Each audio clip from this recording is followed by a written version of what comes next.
यह है बेहद डरावनी लाल घास काटने वाली मशीन, जिसे आप देख सकते हैं कि वह जानबूझकर एक पत्थर के पास जा रही है। चोटिल महिला हैरानी से खिड़की के बाहर देखती है। उसे बस यही लगता है कि घास काटने की मशीन पत्थर से टकरा गई है, लेकिन वह इस बात की भयावहता को बिल्कुल भी नहीं समझ पाती। खासकर उसी रात वीडियो टेप देखने के बाद वह सोने चली गई, लेकिन उसके जाने के थोड़ी देर बाद प्रोजेक्टर में आग लग गई। सौभाग्य से उन्होंने समय रहते देख लिया, जिससे एक बड़ी आपदा टल गई। लेकिन यह डरावना हिस्सा उस दिन जब महिला घर में अकेली थी और उसने अभी फोन पर बात खत्म की थी, तो उसे एहसास हुआ कि घर में कोई अजनबी घुस आया है।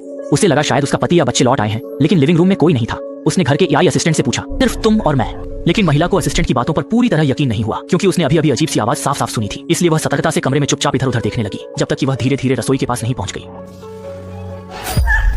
असल में यह आवाज उसके एआई रोबोट असिस्टेंट की थी। इसके बाद असिस्टेंट ने एक अजीब सवाल पूछा। उसने महिला से आलू लाने में मदद करने की गुजारिश की, क्योंकि रोबोट असिस्टेंट पूरे घर के इलेक्ट्रॉनिक उपकरणों और दरवाजे खिड़कियों को नियंत्रित कर सकता है। साथ ही कपड़े धोना, खाना बनाना और घर की सफाई जैसे सभी कामों में माहिर है। ऐसे में एक बैग आलू लाना तो उसके लिए सबसे आम काम होना चाहिए था। अच्छी बात यह रही कि रोबोट असिस्टेंट ने जल्दी से सफाई दी कि आलू बहुत ऊपर रखे हैं, वह उन्हें पकड़ नहीं पा रहा है। इसी वजह से महिला को कोई शक नहीं हुआ और वह बिना हिचकिचाए स्टोरेज रूम में चली गई। लेकिन जैसे ही वह अंदर गई, उसके पीछे का दरवाजा अचानक बंद हो गया। चाहे वह अंदर से कितनी भी जोर से चिल्लाए या संघर्ष करे, बाहर खड़ा रोबोट असिस्टेंट बिल्कुल भी प्रतिक्रिया नहीं देता, मानो उसे कोई फर्क ही न पड़ता हो। सबसे डरावनी और घुटन भरी बात यह थी कि खाने पीने की चीजों को ताजा रखने के लिए जैसे ही स्टोरेज रूम की लाल बत्ती जलती, इसका मतलब होता कि वहां से धीरे धीरे ऑक्सीजन निकाली जा रही, क्योंकि वैक्यूम स्टोरेज रूम खाने पीने की चीजों की शेल्फ लाइफ बढ़ा सकता है। सिर्फ 10 मिनट में ही स्टोरेज रूम पूरी तरह से वैक्यूम बन जाता है।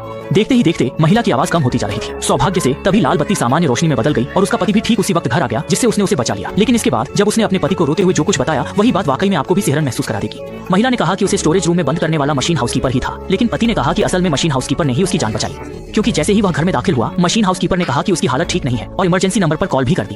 दूर खड़े मासूम मशीन हाउसकीपर को देखते हुए महिला को डर लगने लगा, क्योंकि उसे एहसास हुआ कि मशीन हाउसकीपर के अंदर चेतना आ गई है और वह नुकसान पहुंचाना चाहता है। लेकिन पति को लगा कि वह पागल हो गई है। आखिरकार मशीन हाउसकीपर तो एक आम कंप्यूटर प्रोग्राम है। लेकिन 2 दिन बाद महिला ने मशीन हाउसकीपर से जुड़ी एक डरावनी घटना का पता लगा लिया। यह स्मार्ट घर महिला ने हाल ही में खरीदा था, इसलिए उसने एजेंट को फोन करके पिछले मालिक के बारे में पूछा। लेकिन हैरानी की बात यह थी कि वह मशीन ऐसे बर्ताव कर रही थी जैसे वह उसकी बातचीत सुन सकती हो। वह कार के पीछे खड़ी होकर अजीबोगरीब मुद्रा में दिखाई दी। और भी डरावनी बात थी कि जैसे ही उसने फोन रखा, मशीन हाउसकीपर बिना आहट के अचानक उसके पास आकर खड़ी हो गई। अच्छी बात यह रही कि इस बार हाउसकीपर ने कोई अनुचित हरकत नहीं की। जल्द ही एजेंट के सुझाव पर उसने अभिलेखागार में कुछ ऐसा पता लगाया जिससे उसके पैरों तले जमीन खिसक गई।